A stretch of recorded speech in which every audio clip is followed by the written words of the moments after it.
Shalom. Selamat datang di ibadah online GBI Petukangan House of Happiness.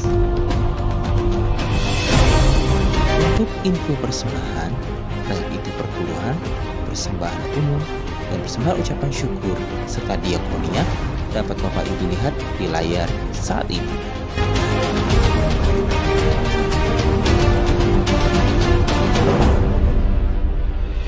Untuk tertib administrasi, bukti persembahan mohon difoto lalu dikirimkan melalui WhatsApp ke nomor 0822 9900 8683. Akhirnya, kami mengucapkan selamat beribadah.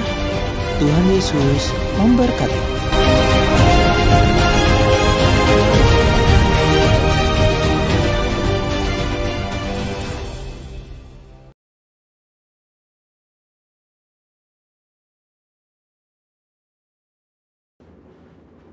Shalom saudara, pada Voice Adventakos hari ini kita akan melanjutkan pembahasan mengenai Gender Identity Challenge dan LGBTQ bagian yang kedua.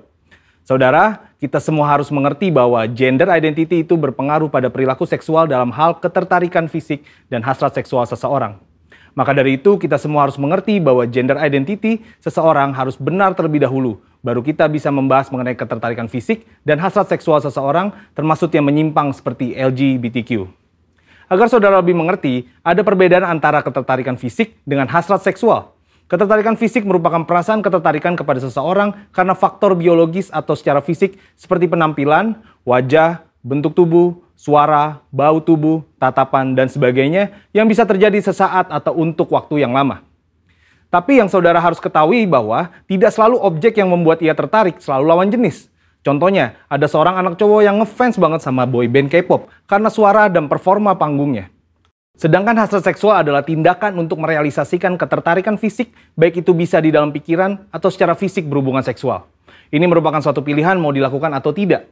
Hasrat seksual yang sah hanya dapat dilakukan antara laki-laki dan perempuan yang sudah menikah.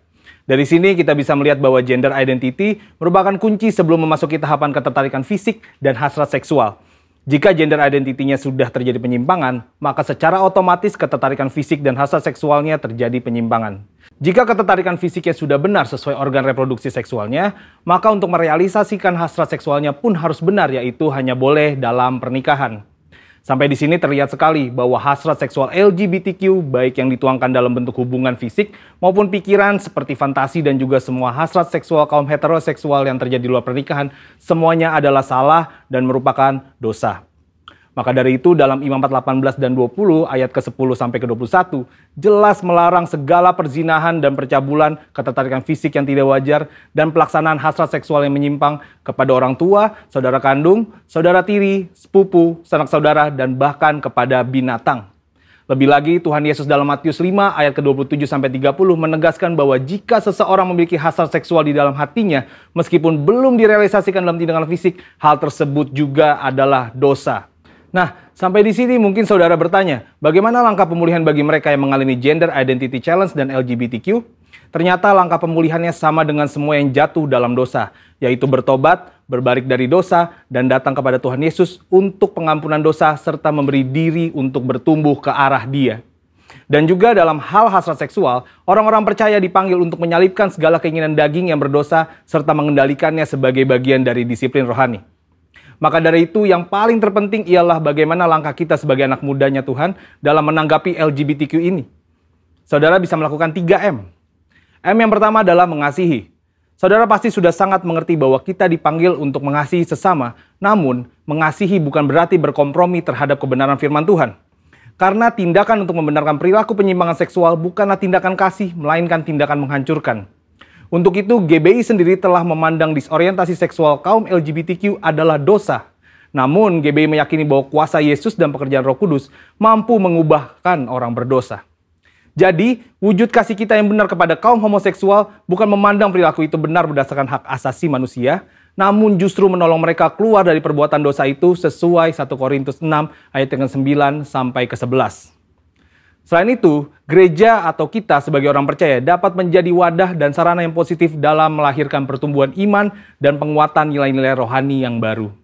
M yang kedua adalah membantu. Gereja atau orang percaya dipanggil untuk membantu dengan memberikan pengajaran-pengajaran yang benar mengenai gender identity, batasan ketertarikan fisik dan hasrat seksual, sehingga orang-orang yang bergumul dapat kembali pada gambaran rupa dan gambar Allah sebagaimana Allah menciptakan manusia pada awalnya.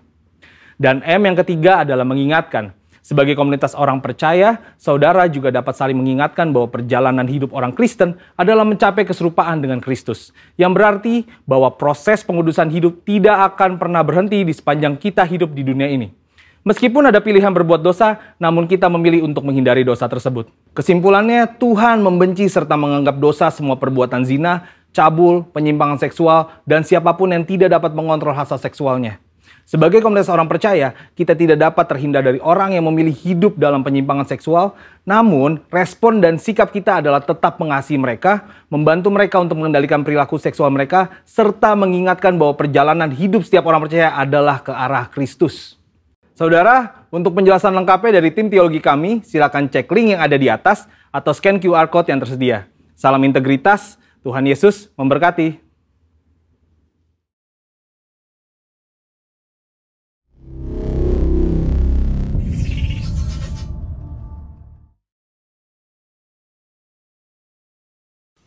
Apa yang dimaksud dengan Pentakosta ketiga?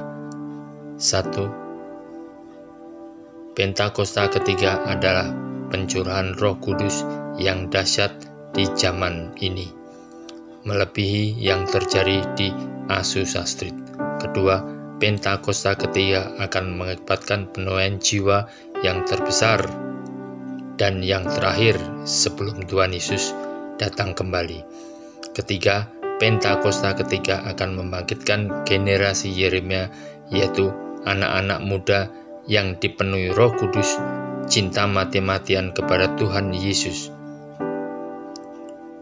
tidak kompromi terhadap dosa, dan akan bergerak untuk memenangkan jiwa.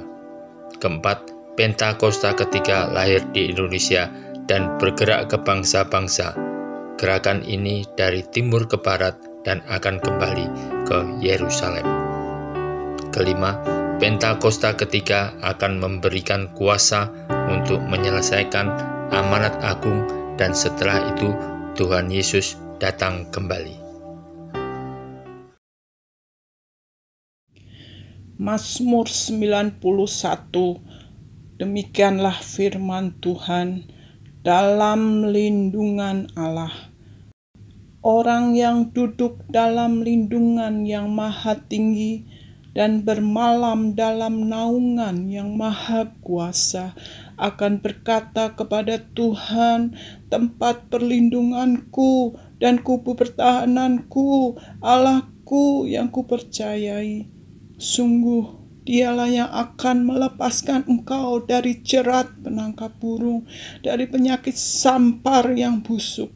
Dengan kepaknya ia akan menudungi engkau, di bawah sayapnya engkau akan berlindung. Kesetiaannya ialah perisai dan pagar tembok.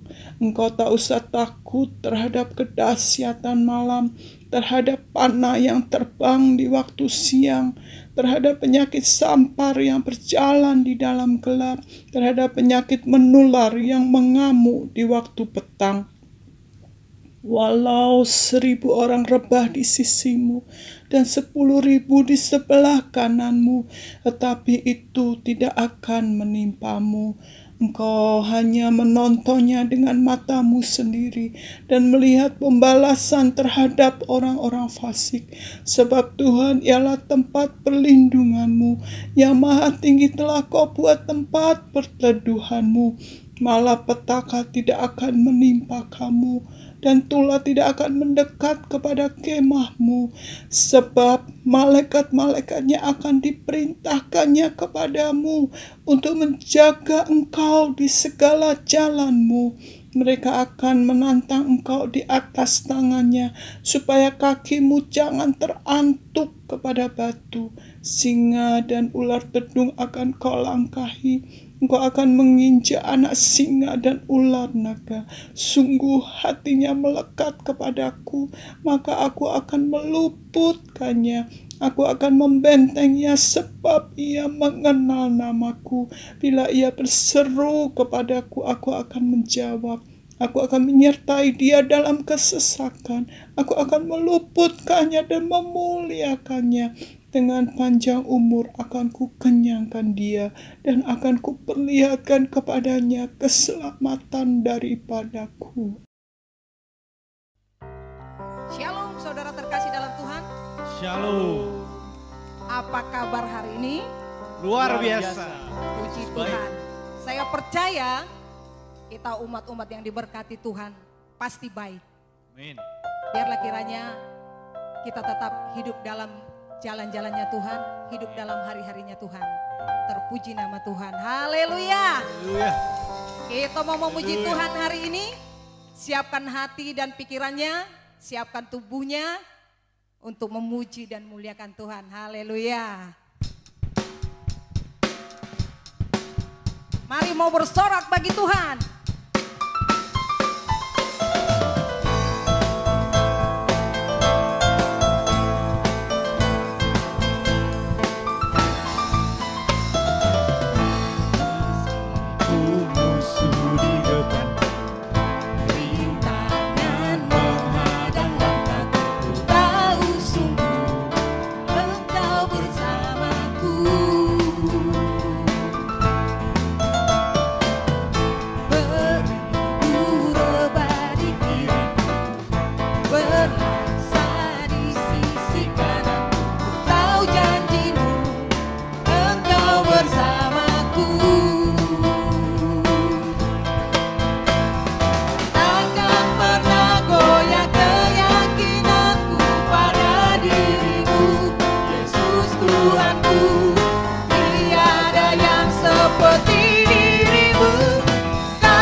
terima kasih ya Tuhan Yesus.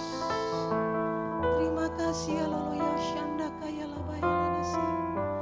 Oh haleluya Shanda Layana Baya Lanasya. Oh kami bersyukur Tuhan hari ini.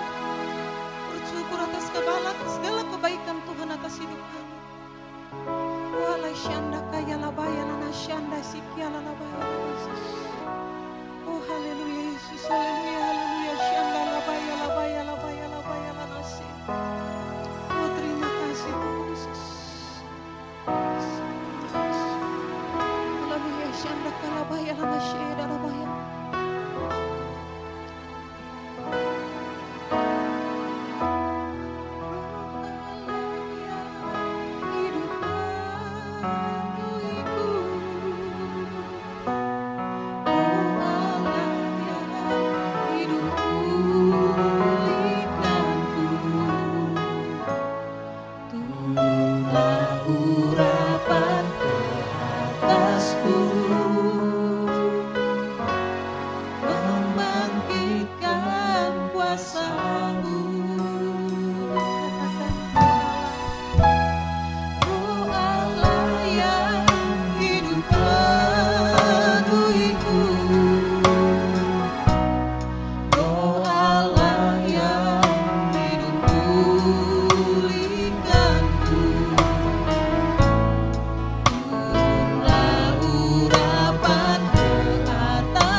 Haleluya.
Salam sejahtera dan selamat hari Minggu buat kita semua. Dan biarlah ibadah kita ini diberkati dan diurapi oleh Tuhan. Baik hambanya yang menyampaikan firman-Mu maupun firman-Mu sendiri yang berkuasa untuk diterima oleh anak-anak-Mu yang kudus. Demikian juga semua kami anak-anak-Mu siap untuk mendengarkannya.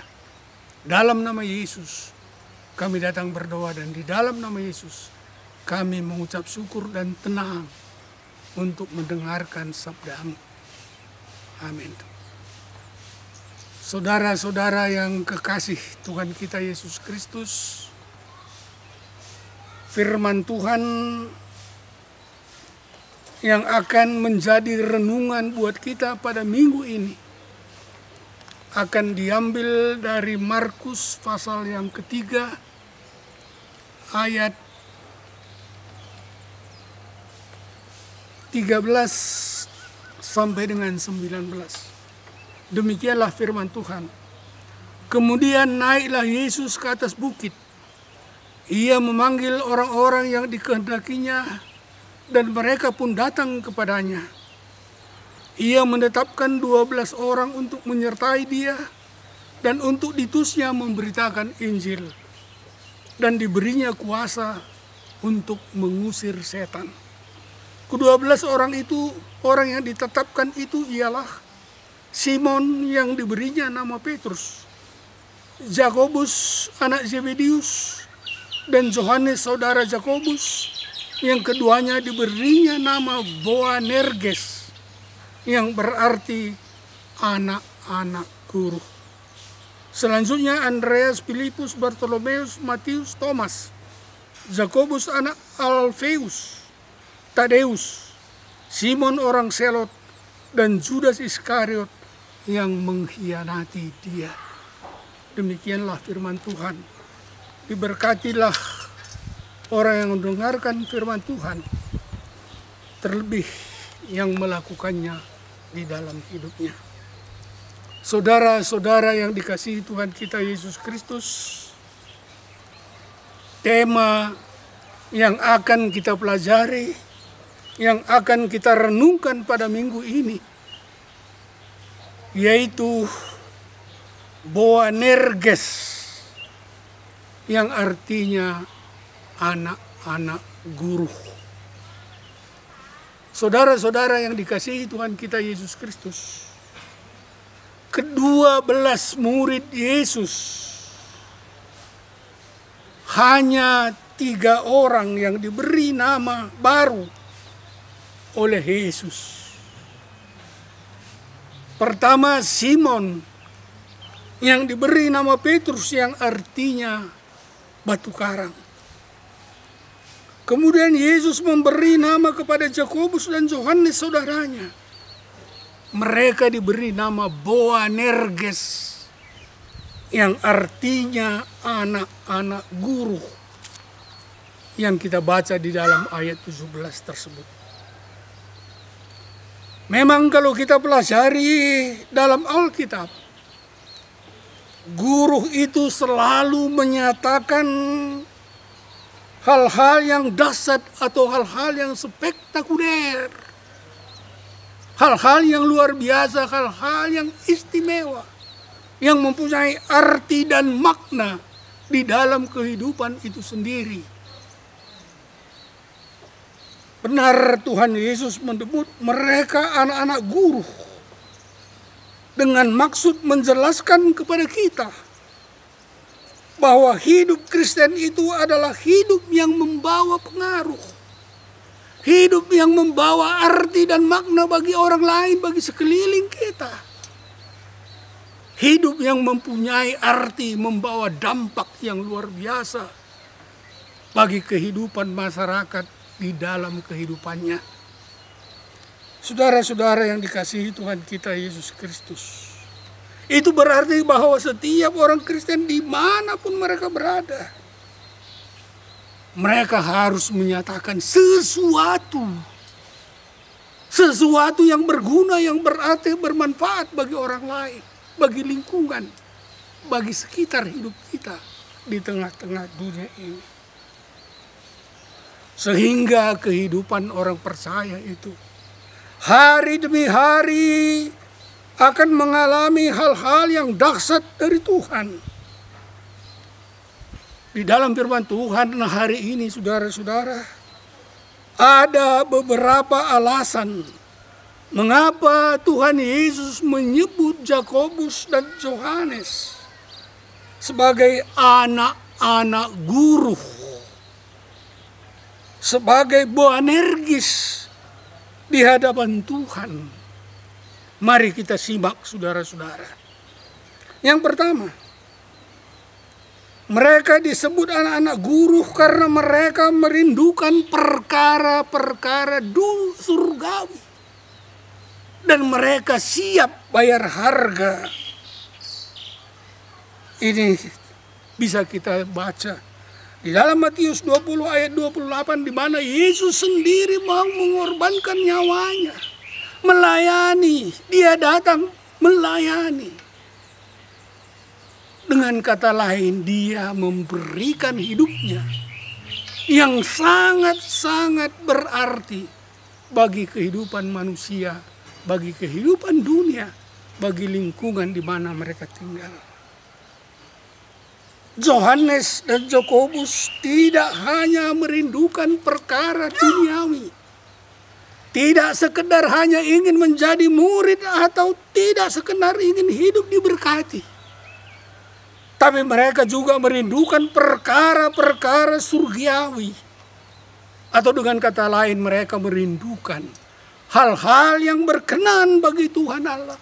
Hal-hal yang dikehendaki Tuhan Allah yang dapat berguna, berarti, bermanfaat di tengah-tengah dunia ini. Saudara-saudara yang dikasihi Tuhan kita Yesus Kristus. Hal tersebut merupakan pembelajaran dan tekad bagi kita orang percaya. Hal pembelajaran dan tekad bagi kita orang percaya yang di atas, lebih daripada segala sesuatu. Misalnya, kita mengejar hal-hal status kita sebagai putra mahkota Allah. Sebagai pewaris kerajaan surga, itu adalah hal-hal yang dunia, kehidupan kekal, bukan kehidupan duniawi yang kita kejar, bukan itu yang kita rindukan, tapi perkara-perkara dunia surgawi, hal-hal yang berkenan di hadapan Tuhan Allah. Saudara-saudara, kita harus ingat, menjadi Kristen harus siap bayar harga, saudara-saudara. Siap untuk menerima apa yang dilakukan, yang dikehendaki Yesus, dan bukan keinginan pribadi kita. Karena sebagai orang Kristen, orang yang percaya, orang yang sudah menyerahkan diri kepada Tuhan, bahkan orang yang sudah ditebus dan diselamatkan oleh Yesus Kristus, kita bukan milik diri pribadi kita, tapi kita adalah milik Allah dan bertanggung jawab untuk Allah. Dan apa yang kita lakukan harus sesuai dengan kehendak Allah. Sebagai orang percaya, ingat saudara-saudara, keselamatan itu memang gratis kita terima oleh anugerah Tuhan Yesus. Tapi menjadi orang Kristen, menjadi orang percaya harus siap bayar harga. Ada yang harga yang harus dibayar. Seperti kita ketahui, apabila kita mau mengikuti Yesus dengan benar, dengan sungguh-sungguh, maka kita harus menyangkal diri, menyangkal kehendak kita. Bukan kehendak kita lagi yang menjadi fokus kehidupan kita, tapi fokus kita adalah kehendak Allah.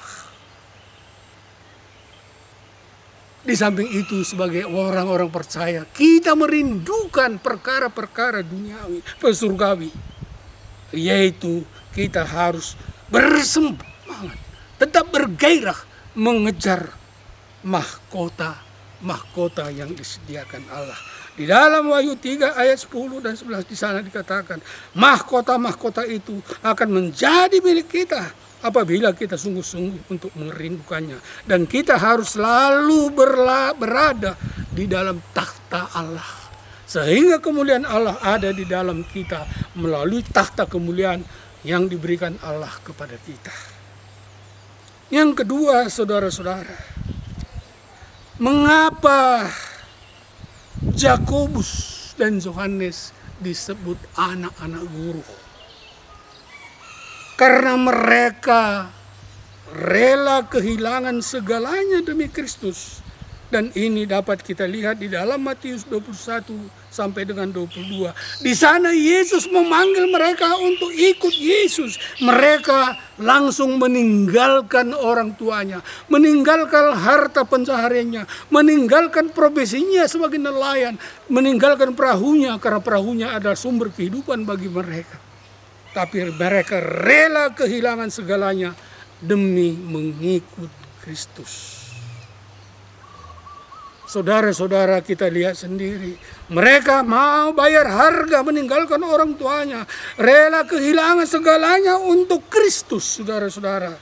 Tapi ingat, bagi orang percaya, kepastian itu ada di dalam Yesus Kristus. Yesus Kristus akan mengganti, akan memberikan semua yang hilang itu. Dan segalanya akan diberikan oleh Kristus kepada kita. Di dalam perjanjian lama kita lihat sendiri bagaimana Ayub tetap taat dan setia dalam segala tantangan, rintangan, masalah yang dihadapinya. Dia rela kehilangan segalanya demi mempertahankan imannya, demi kepercayaannya kepada Tuhan Allah Maha Kuasa. Pada akhirnya kita tahu segala sesuatunya habis. Harta bendanya, anaknya, rumahnya, segalanya habis demi Allah. Tapi akhirnya segala yang hilang itu dikembalikan oleh Allah, malah dilengkapi 2 kali lipat diberikan kepada Ayub. Saudara-saudara yang kekasih di dalam Yesus Kristus, kita lihat juga bagaimana Abraham disuruh pergi meninggalkan negerinya. Di sini kita lihat Abraham berani berkorban, Abraham berani bayar harga. Dia meninggalkan orang tuanya, negerinya, kesenangannya, hartanya, dan lain sebagainya. Tapi akhirnya kita tahu, Abraham menjadi orang-orang yang sangat dimuliakan. Orang-orang yang mempunyai harta benda yang luar biasa banyaknya. Menjadi orang yang terkaya di negeri di mana Allah menempatkan dia.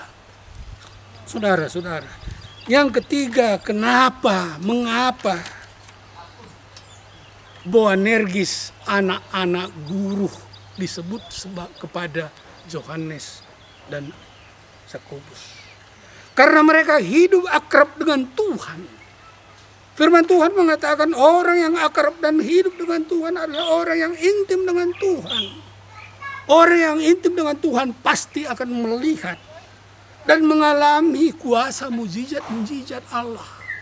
Dan kita lihat sendiri, ke-11 rasul selain daripada Judas, mereka intim dengan Tuhan dan melihat kuasa Tuhan dilakukan Tuhan di dalam perjalanan penginjilan mereka. Murid-murid yang intim dengan Tuhan atau orang percaya yang intim dengan Tuhan pasti melihat mujizat-mujizat, kuasa-kuasa Tuhan bekerja di dalam hidupnya. Ingat saudara-saudara, kalau kita renungkan di dalam kehidupan kita, kita akan melihat bahwa Allah turut bekerja di dalam segala sesuatu untuk mendatangkan kebaikan bagi kita. Bahkan kemalangan-kemalangan, masalah-masalah yang kita alami di dalam kehidupan kita, pada akhirnya kita akan tahu di balik masalah itu ada berkat, ada yang disediakan Allah. Pintu kebaikan, pintu kemurahan, pintu kesuksesan dibukakan oleh Tuhan buat kita. Allah turut bekerja dalam segala sesuatu untuk mendatangkan kebaikan bagi kita. Lihat saudara-saudara, bagaimana Daud akrab dengan Tuhan. Bagaimana dia memperlakukan hidupnya intim dengan Tuhan, bersahabat dengan Tuhan. Apa yang dia lihat, apa yang dia rasakan dan nikmati Allah bekerja di dalam kehidupannya. Apapun permasalahan dia tetap dilindungi dan dijaga oleh Tuhan. Ciri-ciri orang akrab dengan Tuhan. Ini harus kita perhatikan saudara-saudara. Daud, orang yang tahu dan mengerti pikiran dan isi hati Tuhan. Dengan kata lain, ciri-ciri orang yang dekat dengan Tuhan. Orang yang akrab dengan Tuhan, orang tersebut melakukan kehendak Tuhan di dalam hidupnya. Firman Tuhan mengatakan keuntungan bagi orang-orang yang akrab dengan Tuhan. Mata Tuhan akan fokus tertuju selalu kepadanya. Hidupnya diberkati dan dipenuhi dengan limpah ruah. Perlindungan Tuhan sempurna di dalam hidupnya. Banyak lagi yang dialami oleh Daud. Banyak lagi yang dialami oleh Salomo semasa Salomo percaya dan taat kepada Tuhan. Demikian juga kepada kita saudara-saudara. Banyak hal yang dilakukan oleh Tuhan. Karena kita intim dengan Tuhan. Kita akan melihat Tuhan berkuasa dalam hidup kita, melindungi kita, mempercayakan segala sesuatu buat kita. Tuhan menganugerahkan berkat-berkat yang berlimpah kepada kita di luar kemampuan kita, saudara-saudara. Keempat, saudara-saudara, mereka disebut anak-anak guru karena mereka setia sampai akhir. Di dalam Korintus, di dalam Kisah Rasul-Rasul 12 ayat 1 dan 2 di sana dikatakan, saya akan bacakan saudara-saudara.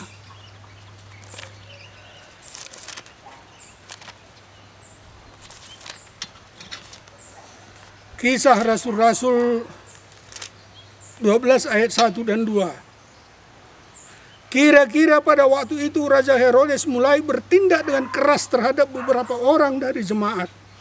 Ia menyuruh membunuh Yakobus, saudara Yohanes, dengan pedang. Yakobus rela berkorban. Sampai akhir dia setia, sampai dia mati dibunuh oleh Herodes. Karena Herodes tidak senang kepada Yakobus. Saudara-saudara yang dikasihi Tuhan kita Yesus Kristus. Langkah awal itu memang penting di dalam kehidupan kita. Tetapi yang paling menentukan, seperti apa yang dikatakan di dalam Wahyu 2 ayat 10 di sana dikatakan, hendaklah engkau setia sampai akhir, maka kepadamu akan diberikan mahkota kehidupan. Hidup ini memang harus mengalami proses. Di saat kita menerima anugerah yang paling terbesar di dalam Yesus Kristus, segala sesuatunya adalah indah, segala sesuatunya adalah menyenangkan saudara-saudara. Tetapi setelah kita melangkah menjadi orang Kristen, orang percaya kepada Tuhan, menjadi Kristen itu harus bayar harga. Harus mengalami proses dari awal sampai akhir. Seperti bangsa Israel berangkat dari Mesir ke tanah Kanaan. Pada awalnya mereka senang bersuka cita karena keluar dari tanah Mesir, keluar dari perhambaan, dari perbudakan. Tapi mulai di tengah jalan banyak hal masalah-masalah, tantangan-tantangan, gurun pasir, gurun batu yang harus mereka alami, kehujanan, kepanasan dan lain sebagainya. Tapi di dalam penderitaan mereka Tuhan menyediakan yang terbaik. Karena mereka setia sampai akhir. Apa akhirnya saudara-saudara? Mereka memiliki tanah Kanaan yang diwariskan Tuhan kepada mereka. Mereka akhirnya berhasil mendiami negeri yang diberikan Tuhan. Memang saudara-saudara, kita tahu langkah awal itu memang indah. Tetapi Alkitab mengatakan langkah akhirlah yang menentukan. Pada saat akhirlah menentukan bagi iman kita untuk menerima Yesus sebagai Tuhan dan Juru Selamat kita. Dan dalam proses perjalanan hidup kita ini, banyak tantangan-tantangan seperti yang saya katakan, yang dialami oleh bangsa Israel. Mulai berangkat dari tanah Mesir sampai menuju tanah Kanaan. Di tengah-tengah perjalanan, pergumulan-pergumulan, permasalahan-permasalahan, kesulitan-kesulitan dihadapi oleh mereka. Itu adalah gambaran kehidupan seperti apa yang kita alami ini, saudara-saudara. Pada awalnya di saat kita menerima Yesus sebagai Tuhan dan Juru Selamat, pada awalnya ketika kita menerima Yesus sebagai cinta kita pertama kepada Tuhan Yesus, hidup awal kita itu adalah indah sekali, saudara-saudara. Tapi pada akhirnya di dalam perjalanan kita banyak masalah-masalah, banyak kesulitan-kesulitan, tapi Allah tetap menolong, menyertai kita. Dan pada akhirnya seperti bangsa Israel sampai di tanah Kanaan. Kanaan menjadi warisan yang kaya, terdiri dari susu dan madu, menjadi milik orang Israel. Juga kita akan sampai di dalam perjalanan hidup kita tanah Kanaan yang baru, Yerusalem yang baru. Itulah akhir dari perjalanan hidup kita, saudara-saudara. Memang hidup ini harus mengalami proses perjuangan yang luar biasa, yang membutuhkan pengorbanan, yang membutuhkan ada harga yang harus dibayar, ada kesulitan-kesulitan, tetapi di balik itu akhirnya kita akan menjadi bahagia di dalam Yesus, di dalam kekekalan. Yang kelima, saudara-saudara, Yakobus dan Yohanes disebut sebagai anak-anak guru. Ini adalah merupakan gambaran kehidupan orang percaya. Yakobus dan Yohanes disebut anak-anak guru. Itu merupakan gambaran kehidupan kita sekarang ini, di mana kita melangkahkan kehidupan di tengah-tengah dunia ini. Untuk itu, dimanapun kita berada, kita harus dapat mempengaruhi dan selalu rindu kepada perkara-perkara surgawi, rela kehilangan segalanya demi Kristus, juga hidup bergaul akrab dengan Tuhan, serta mau setia sampai akhir di dalam Kristus. Ingat saudara-saudara, akhirnya kita akan dipermuliakan di dalam hidup kita karena kita taat sampai akhirnya. Sebagai kesimpulan, saudara-saudara, hidup orang Kristen dimanapun mereka berada harus selalu membawa pengaruh. Sama seperti Kristus dimanapun ia berada selalu mempengaruhi. Kita harus ingat doa Fransiskus dari Assisi. Kita sebagai orang percaya yang dipakai oleh Tuhan, di tempat orang yang berduka, kita harus berdampak. Kita harus dapat memberikan penghiburan yang terbaik bagi orang yang duka. Di dalam orang lemah kita memberikan kekuatan. Di dalam orang-orang yang miskin, orang-orang yang membutuhkan segala sesuatu, kita mungkin boleh menjadi berkat. Artinya sebagai orang percaya, saudara-saudara, kita harus dapat menjadi terang dan garam, saksi Kristus yang hidup, menjadi dampak yang berarti, dampak yang berguna, dapat mempengaruhi lingkungan di dalam segala situasi dan kondisi. Inilah yang harus kita renungkan pada minggu ini, saudara-saudara. Amin. Mari kita berdoa. Tuhan Allah Bapa yang di surga, kami mengucap syukur atas firman-Mu, di mana secara rohani juga ya Tuhan, Engkau akan menyamakan kami seperti Yakobus dan Yohanes, anak-anak guru yang di mana saja dia akan berguna, di mana saja dia akan bermanfaat, di mana saja dia akan berdampak. Dia akan menjadi orang-orang yang dahsyat. Demikian juga kami orang Kristen yang percaya pada saat ini akan menjadi orang-orang yang dahsyat karena kami punya iman, kami punya Tuhan, dan kami punya Roh Kudus. Kami percaya dalam situasi kondisi pandemi yang sulit, yang sukar, yang sangat-sangat menekan pada saat ini. Tapi kami, karena disebut sebagai anak-anak guru, kami dapat bermanfaat, mempengaruhi situasi kesulitan ini menjadi berkat.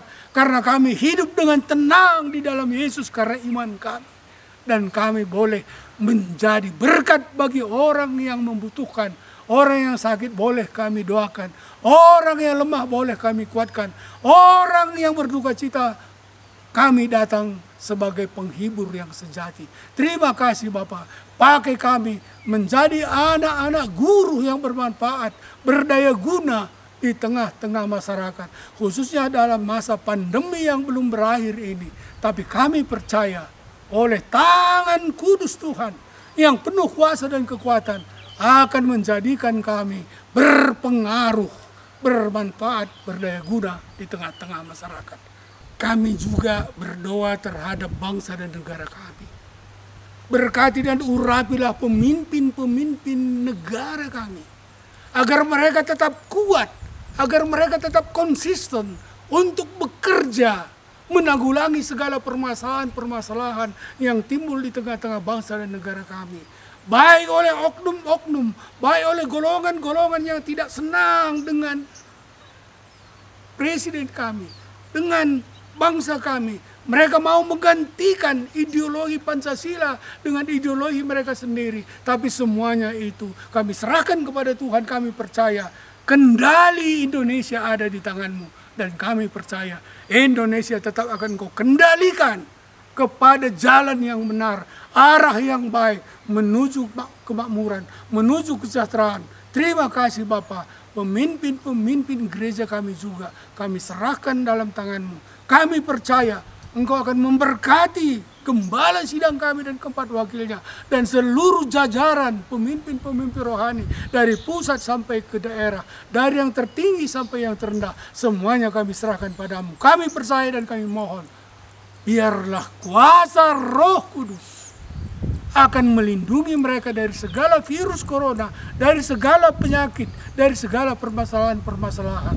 Maupun dari segala fitnah-fitnah yang tidak senang terhadap pemimpin-pemimpin rohani kami. Terima kasih Bapa. Kepadamu kami serahkan gereja kami. Kami percaya gereja kami tetap pada proporsi yang benar. Tetap menjalankan amanat agung pada Pentakosta ketiga ini. Terima kasih Bapa. Di dalam nama Yesus Engkau akan memberkati kami. Di dalam nama Yesus kami juga akan menerima dan mengucap syukur. Karena Engkau adalah Allah yang baik.